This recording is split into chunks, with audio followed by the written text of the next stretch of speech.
सादिया, हमने अपने शो में हम्म। कई मरतबा ये इशू रेस किया है कि जो चिड़ियाघर हैं पाकिस्तान में, उनकी जो सिचुएशन है वो इतनी अच्छी नहीं है। सबको बहुत अच्छा लगता है वो जाएं चिड़ियाघर, जानवरों को देखें अपनी आंखों के सामने, लेकिन जानवरों को कैसा लगता होगा कि उनको लिटरली कैद खानों में, और वो भी ऐसे कि जहाँ पे ना सफाई का निज़ाम, ना उनके खाने पीने के सही मामलात। लेकिन अब इस पे बड़ा फैसला है वो। बिल्कुल, और ये फैसला अपने व्यूअर्स के सामने रख देते हैं। वो ये है कि सिंध हाई कोर्ट ने सूबे भर के चिड़ियाघरों के निज़ाम पर एक बड़ा फैसला ये दिया कि अब चिड़ियाघर कायम करने और जानवरों को पिंजरे में रखने के पूरे तस्वुर का असर नौ जायज़ा लिया जाएगा।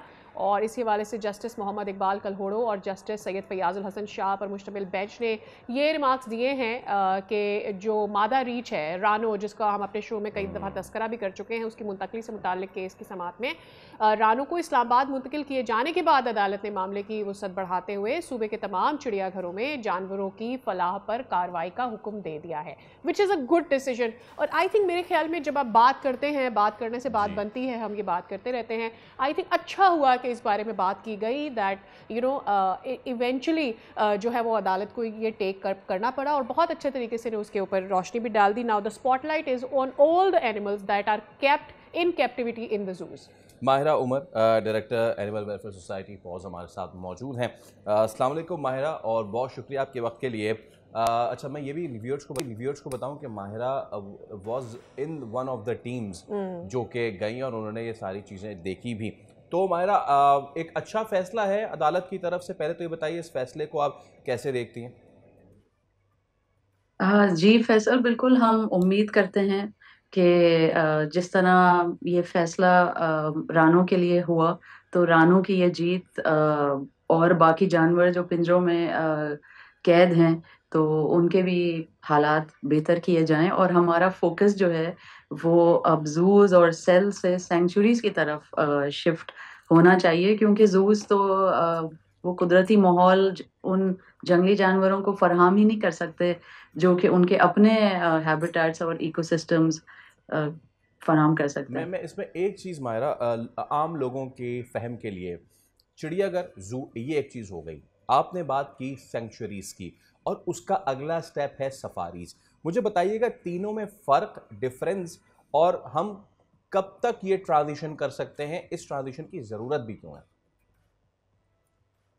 देखिए, हमारे यहाँ तो अगर कोई सफारी पार्क है तो वो भी जू की तरह ही है। जानवर पिंजरों में कैद हैं, और शायद आप कोई बस या गाड़ी में वहां से आप गुजर सकते हैं, लेकिन वो जो जानवर हैं वो तो पिंजरों में कैद हैं ना। वो इतना पैदल चल सकते हैं। हमारे जो कराची में जो हाथी थे दो पहले सफारी पार्क में, तो उनको भी पिंजरों में ही बंद रखा होता था। उनको जी भी हाँ। 3 टांगों से, चेनों से बांध के रखते थे, तो कहने को वो सफारी पार्क था, लेकिन हालात जूज जैसे ही वहां पे भी होते हैं। Right, let's come to this अदालती कार्रवाई पर बात करते हैं। इट्स वेरी वंडरफुल कि जी ये फाइनली टेकअप किया।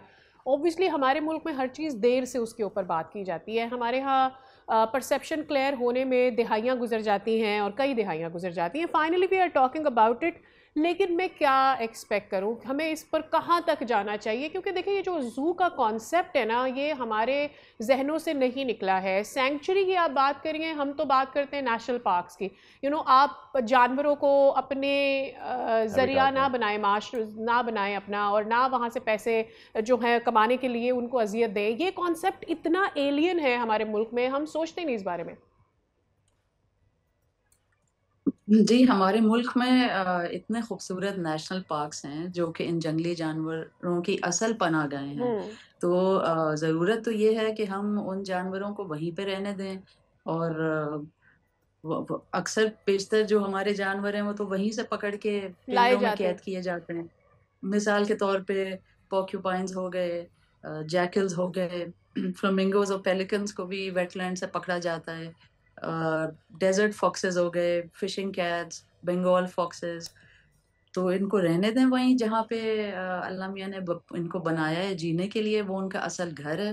अब हम्म। उनको सीमेंट के पिंजरों में रखें, तो अगर मैं आपको मिसाल दूं पोर्क्यूपाइन की, हम्म। कि वो नॉकटर्नल जानवर है, उसको मिट्टी की जरूरत है, वो हम्म। खुदाई करता है, वो मिट्टी में रहता है, तो उसको अगर सीमेंट में आपने बंद कर दिया और फिर नाइट केज भी उसका आपने बंद कर दिया और दिन में वो पब्लिक डिस्प्ले के लिए शोर में उस सीमेंट पे वो करे क्या, तो उसकी तो जिंदगी वो तो बिल्कुल अजियत में है। बिल्कुल। अब हमें इस चीज का एहसास करना होगा। अगर हमें आंखों से ये चीज नजर नहीं आ रही तो अपने दिल से देखने की कोशिश करें। और अब ये जो जानवर जिनको रिहैबिलिटेशन की जरूरत है, जैसे रानो, वो भी देवसाय नेशनल पार्क से पकड़ी गई होगी। माओ को मार देते हैं, बच्चे को अलग कर लेते हैं और फिर छोटे से इस तरह ठीक है। मसनूई माहौल में रखते हैं। अब उनको they are broken animals with broken spirits, तो उनको तो हीलिंग की जरूरत है।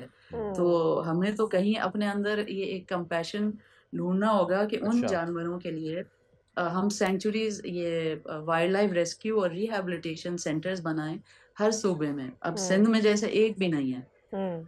अच्छा माहिरा, अब सिचुएशन ऐसी है कि इवन हम कंपेयर करते हैं बाहर की दुनिया से, तो एलिफेंट ऑर्फनेजेस के नाम पे बहुत सारे आपको पता है, right from Thailand, Cambodia, Sri Lanka, बहुत सारे ऑर्फनेजेस हैं। उन पे भी क्रिटिसिज्म है कि यार वहाँ भी जानवरों को ना चेन करके रखा हुआ है। तो हर चीज़ के साथ क्रिटिसिज्म ज़रूर है, बट माई पॉइंट इज़ कि हम तो ये ज़ाहिरी तौर पे जो जानवर देख रहे हैं उस पर हम कुढ़ रहे हैं। हमने विजुअली देखा कि उसके मैगट्स पड़ रहे हैं रानों के, तो हमें तकलीफ हो गई है। बट पीठ पीछे मामला जो हैं इन जानवरों के, इनका सिर्फ सामने नज़र आना ही काफ़ी नहीं है ना।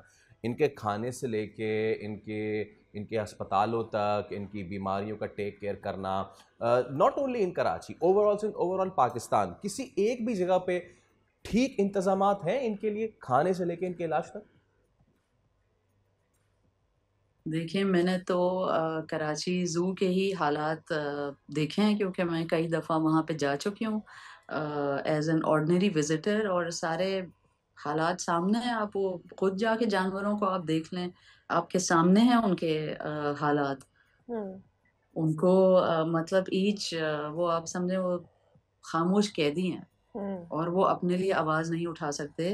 अ, उनकी बहुत मतलब उनको बहुत बहुत ज़रूरत है कि हम उनको किसी महफूज पनाहगाह तक पहुंचाएं, जहाँ पे उनकी डाइट भी अच्छी हो, उनको प्यार मोहब्बत से रखा जाए और उनके वेटनरी इसके लिए माहिरा एग्जामिनेशन हो पब्लिक सकें। अवेयरनेस कितनी ज़रूरत है की इतनी ज़रूरत है? बिकॉज देखिए, एक तो चीज़ ये है कि इनको किस तरह से ट्रीट किया जाता है ज़ू में या किसी भी जगह पर जहाँ पर इनको कैप्टिविटी में रखा गया है, लेकिन एक ये है कि जो आवाम देखना चाहते हैं इन जानवरों को, उनका अपना माइंडसेट क्या है। मैं अगर किसी ज़ू में या किसी सैंक्चुरी में जाती हूँ, सैंक्चुरी में मैं वहाँ देखती हूँ इनका हाल बुरा है, we should raise our voice about it कि भाई इस तरह नहीं रखा जाता है जानवरों को जैसे आपने रखा हुआ है जानवरों को। तो मेरे ख्याल में एक पब्लिक अवेयरनेस बड़ी ज़रूरी है, इसमें हर मौजू पे बात हो रही है, जानवरों की हेल्प पे क्यों नहीं? जी, इस तरह कैद जानवरों को देख के तो we are doing a great disservice to our youth.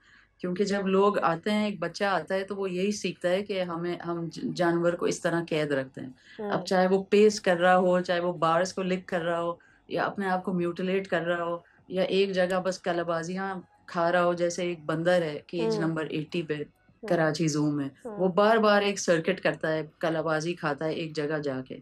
तो वो एक साइकोसिस है, वो एक रिपेटिटिव एग्जैक्टली। बिहेवियर है, कैप्टिविटी इंड्यूस्ड रिपेटिटिव बिहेवियर्स। एक जैकल है और likely also caught from the wild, वो ऐसे फिगर ऑफ 8 ऐसे भागता रहता है। तो आप तो बच्चे को यही सिखा रहे हैं कि ठीक है, आप वो नेशनल पार्क से पकड़ें जानवर, इस तरह पिंजरे में रखें और फिर इस तरह जाके देखें। तो ये तो कोई एजुकेशन नहीं है। आप बिल्कुल ठीक है। देर आर ऑल्टरनेटिव्स टू जूज। आप बर्ड वॉचिंग टूर्स वहाँ करा सकते हैं। आप एग्जैक्टली। वहाँ पे जू में नेचुरल मिएंडरिंग ट्रेल्स बना सकते हैं, डॉक्यूमेंट्रीज दिखाएं, और यस। इस तरह आप अवेयरनेस को फैलाएं और जो जानवरों का बुरा हाल है उन पे ज़रूर आवाज़ उठाएं। और अभी देखिए, मैं इस्लामाबाद में हूँ इस वक्त। यस। मैं रानो जिस तरह उसका जो हीलिंग हो रही है, वो मैं देख रही हूँ, मैं उसको फिल्म भी कर रही हूँ, ताकि उसकी जो एक हैप्पी स्टोरी है वो लोगों तक वो जा लोगों लोगों तक सके। तक पहुंच सके, बिल्कुल लोगों एब्सोल्युटली। तक ठीक है। जा सके। अब वो काफी हद तक रिलैक्स है, That's a good thing. एक दिन अपने बर्तन के साथ खेल रही थी और उसको यहाँ पे पराली भी, घास फूस भी फराम करी जा रही है उसके नाइट रूम में, तो वो उस पे ठीक है, बिस्तर इट्स की तरह वंडरफुल। ना मेरे ख्याल में लेट ये के हमारे सोती लिए है। मायरा एक सुख का सांस है। बहुत शुक्रिया आपके टाइम का और आपसे बात करके, और इस तसल्ली को कि रानू अब खुश है कंपैरेटिवली, बहुत अच्छा लगा। सब्सक्राइब करें और बेल दबाएं ताकि कोई खबर रह न जाए।